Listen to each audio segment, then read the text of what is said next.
पुराने समय में किसी गांव में एक व्यक्ति की शादी हुई। वह अपनी पत्नी से बहुत प्रेम करता था। पत्नी भी पति के सुख का ध्यान रखती थी। दोनों का जीवन प्रेम के साथ आगे बढ़ रहा था। लेकिन जैसे जैसे समय आगे बढ़ रहा था, उनके बीच तालमेल बिगड़ने लगा था। कभी कभी दोनों के बीच झगड़े भी हो जाते थे। पति पत्नी रोज की अशांति से तंग आ गए थे। दोनों के बीच प्रेम तो था, लेकिन उनका क्रोध, पुरानी बातें और अहंकार रिश्ते पर हावी हो रहा था। एक दिन उनके गांव के विद्वान संत पहुंचे। पति पत्नी भी संत के प्रवचन सुनने पहुंचे। संत की बातों से प्रभावित होकर पति पत्नी ने उन्हें अपने घर खाने पर आमंत्रित किया। अगले दिन संत उन लोगों के घर खाने पर पहुंचे।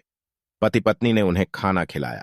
इस दौरान संत समझ गए कि इनके वैवाहिक जीवन में अशांति है।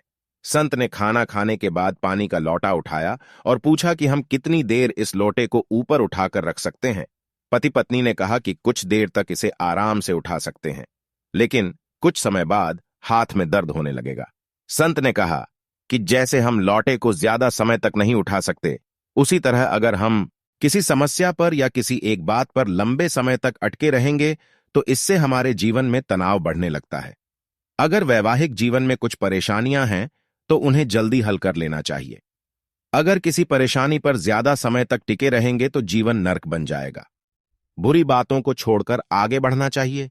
इन बातों का ध्यान रखने पर ही जीवन में सुख, शांति और प्रेम बढ़ता है। पति पत्नी को एक दूसरे की भावनाओं का सम्मान करना चाहिए। यह संबंध भरोसे पर टिका होता है। पति को इस बात की आजादी नहीं कि वह जैसा चाहे वैसा आचरण करें। पत्नी को भी अपने आप को हर बार दोषी नहीं मानना चाहिए।